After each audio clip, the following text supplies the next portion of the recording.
ओम नमः शिवाय।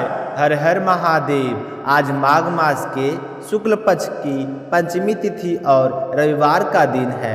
आज चतुर्थी और पंचमी तिथि एक साथ मनाई जाएगी। माघ मास के शुक्ल पक्ष में आने वाली पंचमी तिथि बसंत पंचमी के नाम से जानी जाती है। यह दिन ज्ञान की देवी माता सरस्वती को समर्पित है। इस दिन माँ सरस्वती की पूजा अर्चना की जाती है। सरस्वती माँ के आशीर्वाद से ही हमें ज्ञान और मीठ की वाणी मिलती है। इस दिन सुबह जल्दी उठें और स्नान करके पीले रंग के वस्त्र धारण करें। फिर सरस्वती माता की विधि व्रत पूजा करते हुए पीले रंग के फूल चढ़ाएं और पीली वस्तु का भी भोग लगाएं। पीले चावल बनाकर भोग लगाना सबसे ज़्यादा शुभ माना जाता है। आज सभी की मंगल कामना के साथ शुरू करते हैं आज की कथा। प्रेम से बोलिए गणेश गजानंद की जय हो। प्राचीन समय की बात है। एक गांव में एक अंधा और अनाथ लड़का रहता था। उसका नाम था मोहन। वह मंदिर के बाहर बैठकर भीख मांगकर गुजर बसर करता था। उसी गांव में एक शंकर चाचा थे जो बचपन से ही मोहन की देखभाल करते थे। मोहन उन्हीं के साथ रहता था। वे सुबह उसे मंदिर के बाहर छोड़ जाते और रात को जाते समय उसे अपने घर ले आते। इसी तरह समय बीत रहा था। एक दिन मोहन ने शंकर चाचा से कहा कि चाचा, आप मेरा बोझ कब तक उठाते रहेंगे? बचपन से मेरी देखभाल करती आ रहे हैं। अब मैं आप पर और बोझ नहीं बनना चाहता। मुझे मेरे हाल पर छोड़ दीजिए। तो शंकर चाचा ने कहा कि बेटा, मैं तुझे अपना बेटा मानता हूँ और तू मुझे छोड़कर जाने की बात कर रहा है। अगर तेरी जगह मेरा सगा बेटा होता तो क्या मुझे छोड़कर चला जाता? तो यह सुनकर मोहन रोने लगा। तब शंकर चाचा ने उसे समझाते हुए कहा, तू गणेश मंदिर के बाहर बरसों से भीख मांग रहा है। समझ ले, तू उनकी शरण में ही है। उनकी पूजा कर, वही तेरी रक्षा करेंगे। तो बेटा कहा, भाग पर किसी का जोर नहीं है। तुम इस तरह रोते हो तो मुझे बहुत दुख होता है। मैं तुझे माता पिता बनकर पाल पोस तो सकता हूँ, पर तुम्हारी आँखों की रोशनी कहाँ से लाऊं? जब तक तू परेशान होता है तो मुझे बहुत बुरा लगता है। मुझसे वादा कर कि आज के बाद कभी भी नहीं रोएगा। तो मोहन कहने लगा कि चाचा, मैं आज के बाद कभी नहीं रोऊंगा, पर मैं भगवान की पूजा कैसे करूं? मैं तो भिखारी हूं और भिखारी को मंदिर में जाने की इजाज़त नहीं होती। मैं तो मन ही मन गणेश जी को याद कर लेता हूं। तो शंकर चाचा ने कहा कि बेटा, तू चिंता मत कर, एक दिन सब कुछ ठीक हो जाएगा। इसी तरह बातें करते करते चाचा भतीजा सो गया। अगले दिन शंकर चाचा मोहन को लेकर गणेश जी के मंदिर पहुँचे। तभी मंदिर के पुजारी ने उन्हें रोका और कहा कि अरे, इस भिखारी को कहाँ मंदिर के अंदर ले जा रहे हो? यह तो रोजाना मंदिर के बाहर बैठता है और इसे बाहर ही ले जाओ। तो पुजारी की बात सुनकर शंकर चाचा ने कहा कि भिखारी इंसान नहीं होते, उन्हें पूजा पाठ करने का हक नहीं होता। तुम कौन होते हो इसे पूजा करने से रोकने वाले? तो इस तरह सुनकर पुजारी को गुस्सा आ गया और उसने उन दोनों को ही मंदिर से बाहर निकाल दिया। तब मोहन ने कहा कि चाचा, रहने दो, मैं यहीं बाहर बैठकर ही भगवान की पूजा कर लूँगा। आप इनसे बहस मत कीजिए। अगर पुजारी को ज़्यादा गुस्सा आ गया तो यह मुझे मंदिर के बाहर भी नहीं बैठने देगा। यह कहकर मोहन अपनी पुरानी जगह पर आकर बैठ गया। शंकर चाचा अपने काम पर चले गए। मोहन बैठकर भीख मांग रहा था। तभी उसे किसी की रोने की आवाज़ सुनाई दी। उसे लगा कि जैसे कोई बच्चा रो रहा है। तो उसने इधर उधर टटोल हुए पूछा कि तुम कौन हो और क्यों रो रहे हो? तो उस बालक ने कहा कि मुझे बहुत भूख लगी है और मंदिर के पास की दुकान में बहुत ही अच्छे लड्डू रखे हैं, लेकिन मेरे पास पैसे नहीं हैं। तो मोहन कहने लगा कि कोई बात नहीं, तुम मेरे पैसे लेकर लड्डू खरीद कर खा लो। यह कहकर मोहन ने अपनी भीख से मिले हुए पैसे उसके आगे कर दिए। तो उसने उसमें से कुछ रुपये उठा लिए और वहाँ से चला गया।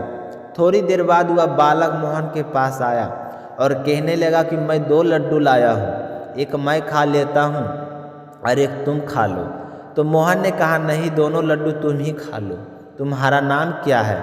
तो वह बालक कहने लगा कि मेरा नाम तो गणेश है, पास में मेरा घर है। मेरे माता पिता सुबह काम पर चले जाते हैं और मैं मंदिर में खेलने के लिए आ जाता हूँ। यह कहकर वह बालक चला गया। अगले दिन से वह बालक रोजाना वहाँ आता और मोहन से रुपये लेकर लड्डू खाकर चला जाता। एक दिन वह बालक आया तो उसने मोहन से कहा कि तुम मुझे रोजाना रुपये देते हो, कभी भी मना नहीं करते। तब मोहन ने कहा कि गणेश, मैं भगवान गणेश को लड्डू का भोग लगाना चाहता हूँ, लेकिन हम तो भिखारी हैं, हमें मंदिर के अंदर जाने की इजाज़त नहीं होती।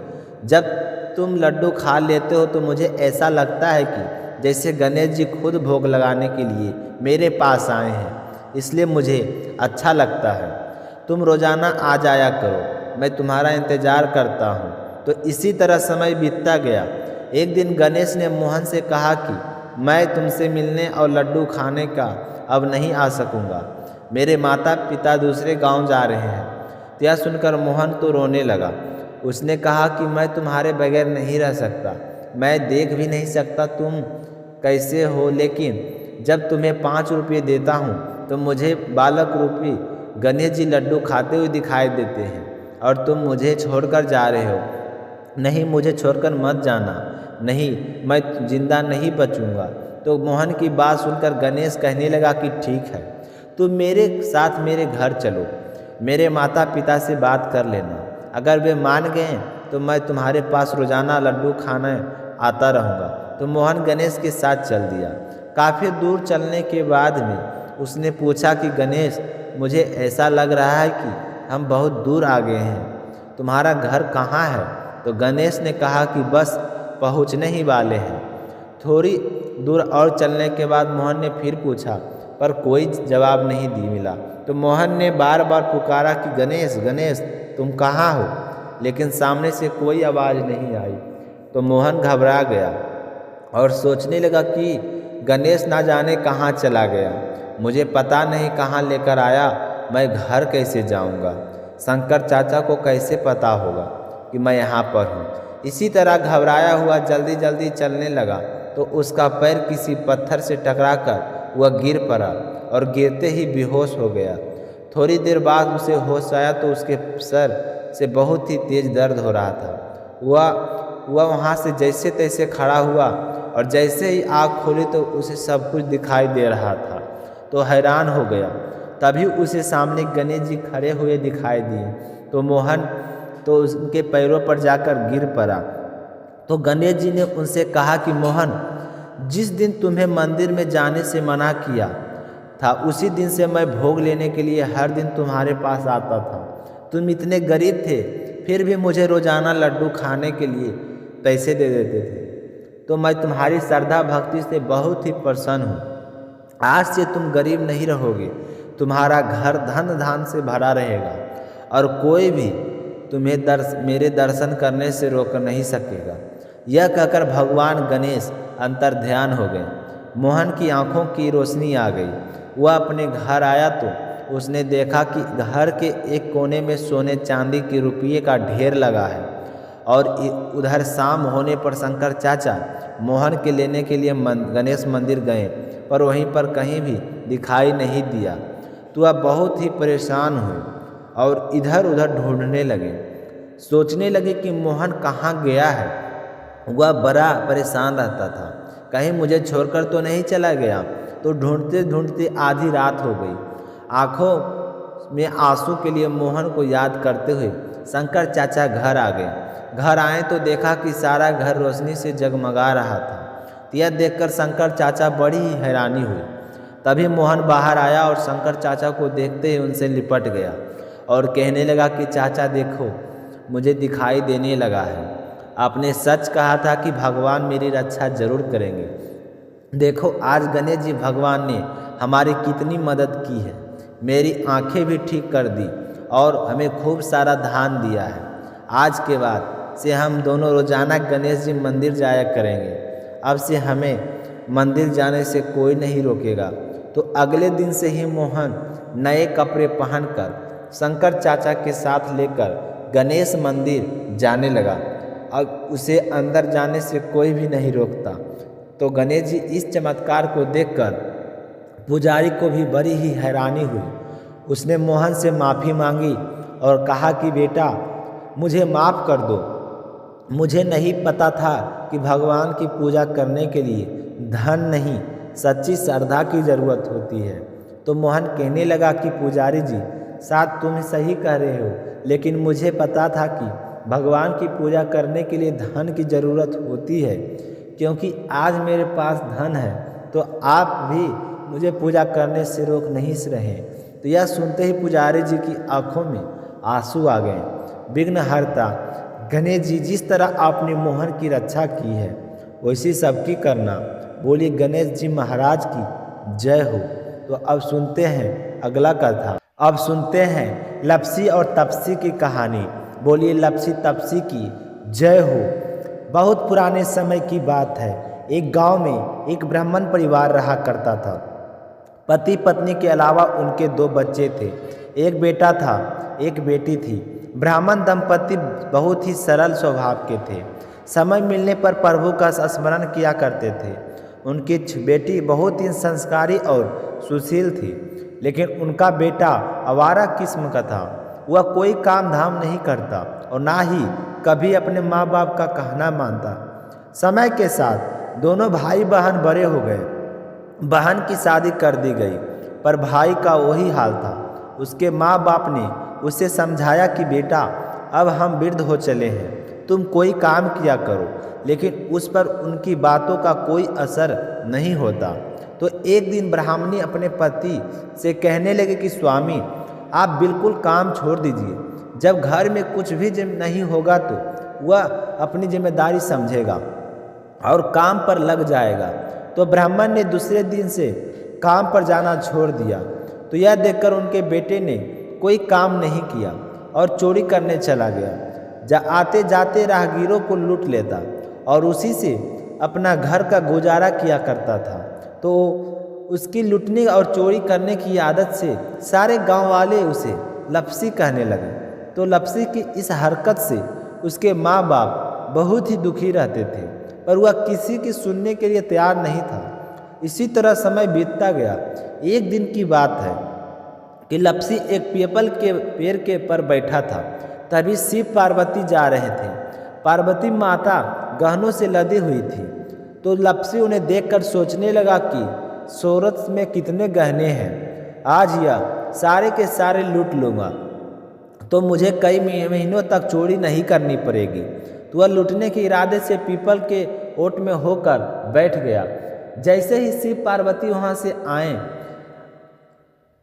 आने लगे तो उसके सामने कहने लगा कि जल्दी से जल्दी जितने सारे गहने रखे हैं उतार दो। तो माता पार्वती कहने लगी कि तुम चोरी क्यों करते हो, तुम्हें पता है चोरी करना पाप है। तो लपसी कहने लगा कि क्या करूं, घर पर मेरे माँ बाप हैं, मेरी एक भांजी है, उनके लिए दोनों समय का भोजन की व्यवस्था कहाँ से करूं, मुझे कोई काम तो आता नहीं है।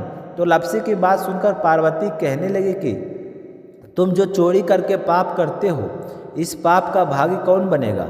तो लपसी कहने लगा कि मेरे घर वाले सारे बनेंगे। तो पार्वती माता कहने लगी कोई नहीं बनेगा, पाप के भागी केवल तुम बनोगे। तो लपसी कहने लगा कि मैं लूट खोसकर उन्हीं को लेकर जाता हूँ, तो पाप के भागी तो उन्हें भी बनना ही पड़ेगा। तो लपसी की बात सुनकर पार्वती माता ने हंसकर कहा कि हम यहीं पर बैठे हैं और तुम अपने घर जाओ और अपने घर वाले से पूछो कि कोई तुम्हारा पाप का भागी बनेगा क्या। यह सुनकर लपसी भागा भागा अपने घर आया और अपनी माँ के पास गया और कहने लगा कि माँ मैं चोरी करके लाता हूँ, राह चलते राहगीरों को लूटता हूँ, तुम्हारे लिए तो करता हूँ, तो तुम मुझे एक बात बताओ, चोरी करने से जो पाप लगता है तो वह मेरे पाप को भागी बनोगे? तो लपसी की बात सुनकर उसकी माँ कहने लगी कि बेटा, मैंने तो तुमसे नहीं कहा कि तुम चोरी करके लाओ, तुम कमा कर लाओ, हमें तो 2 वक्त की रोटी चाहिए, मैं तो तुम्हारी पाप की भागी नहीं बनूंगी। तो माँ के मुंह से इस तरह की बात सुनकर लपसी तो हैरान हो गया। फिर वह अपने पिताजी के पास गया और जाकर कहने लगा कि पिताजी, मैं जो कुछ भी लूट खोज कर लाता हूँ वह आपके लिए ही तो लाता हूँ। देखो मैंने लूट कर कितना धन इकट्ठा कर लिया, कितने ऐशो आराम से तुम्हारे। अगर मैं चोरी नहीं करता तो क्या यह सब हमें मिलता? तो पिताजी, मैं आपसे एक बात पूछता हूँ कि चोरी करने से पाप लगता है, तो उस पाप में आप मेरे भागीदार बनोगे क्या? तो लपसी की बात सुनकर उसके पिताजी कहने लगे, बेटा, मैं नहीं कहा कि तुम चोरी करके लाओ, तुम कमा कर भी तो ला सकते हो, मैं तुम्हारे पाप का भागी नहीं बनूंगा। तो माँ बाप के मुंह के इस तरह की बात सुनकर वह बहुत ही उदास हुआ और सोचने लगा कि मैं कितने महीनों से चोरी कर रहा हूँ, ना जाने मुझे पर कितना पाप चढ़ गया है, और यह तो बोल रहे हैं कि पाप का भागी हम नहीं बनेंगे, तो अब क्या होगा? तो वह बड़े ही दुखी मन से शिव पार्वती से मिलने के लिए चल पड़ा। जैसे ही घर से बाहर निकलने लगा तो उसकी छोटी सी भांजी दरवाजे पर खेल रही थी। उसे पता नहीं था कि पाप पुण्य क्या होता है। तो वह कहने लगी कि मामा, पाप की भागी मैं बनूंगी। तो उसके इस तरह कहते ही लपसी ने उसे गोद उठाया और चल पड़ा। शिवजी भगवान और माता पार्वती के पास जाकर कहने लगा कि घर वालों ने पाप का भागी बनने से मना कर दिया और एक यही है जो पाप की भागी बनने को तैयार है। फिर वह लपसी बड़े ही दीन स्वर में कहने लगा कि हे भगवान, मैं समझ गया हूँ कि चोरी करना पाप है। आज तक जो मैंने काम किया है वह बहुत ही गलत था, लेकिन अब मैं इसका प्रायश्चित करना चाहता हूँ। अब आप ही मुझे एक उपाय बताइए, जिससे मैंने काम किया हूँ वह बहुत गलत था, लेकिन अब मैं एक प्रायश्चित करना चाहता हूँ कि अब आप ही मुझे बताइए कि मुझे मेरे पापों से मुक्ति कैसे मिलेगी। तो उसकी बात सुनकर शिव पार्वती बहुत ही खुश हुए और लपसी को कच्चे सूत का एक छोटा सा गोला देते हुए कहा कि लपसी, यह सूत लो और इस पीपल के चारों ओर परिक्रमा लगाओ। जब यह सूत समाप्त हो जाएगा तब तुम्हारे सारे पाप नष्ट हो जाएंगे। तो यह सुनकर लपसी बहुत ही खुश हुआ।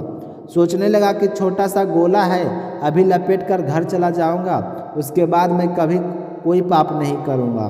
फिर उसने अपनी भांजी को कंधे पर बैठाया और पीपल की परिक्रमा लगानी शुरू कर दी। अब भगवान का वह सूत कहाँ होने वाला था। लपसी चक्कर लगाता गया, वह सूत खत्म नहीं हो रहा था। चक्कर लगाते लगाते 1 महीने 6 महीने साल पूरे हो गए, 12 साल बीत गए, पर वह सूत खत्म नहीं हुआ। 12 साल बाद एक बार फिर शिव पार्वती जी वहाँ से गुजर रहे थे। तो पार्वती माता ने कहा कि स्वामी चलो लपसी को चलकर देखते हैं। तो शिव जी कहने लगे कि वह चोरी करने वाला, लूटने वाला कब का चला गया होगा। तो पार्वती माता कहने लगी कि नहीं स्वामी, चलकर देखने में किया जाता है, चलो एक बार देखते हैं। तो शिव जी पार्वती जी जैसे ही पीपल पेड़ के पास आए तो देखा कि लपसी तो अब भी चक्कर लगा रहा है। वह चारों ओर गहरी खाई हो गई है और लपसी की बड़ी बड़ी दाढ़ी, मूछी, नाखून बढ़ गई है। यह देखकर पार्वती माता ने कहा कि देखो स्वामी, आप तो कह रहे थे कि वह कब का ही चला गया होगा, देखो इसके मन में सच्ची भक्ति है। और तो पार्वती की बात सुनकर शिव जी ने कहा कि चलो अभी देख लेता हूँ। तो यह देख कहकर शिव जी ने एक सोने का कड़ा लपसी के आगे फेंक दिया। तो लपसी ने झट से उसके ऊपर पैर रख दिया। फिर लपसी को 12 साल का व्रत का फिर से बढ़ गया। तो इसका अगला का अध्याय हम आपको कल सुनाएंगे। विष्णु जी की जयकारा करके हम आपसे विदा लेते हैं। बोलिए लक्ष्मीपति नारायण की जय हो।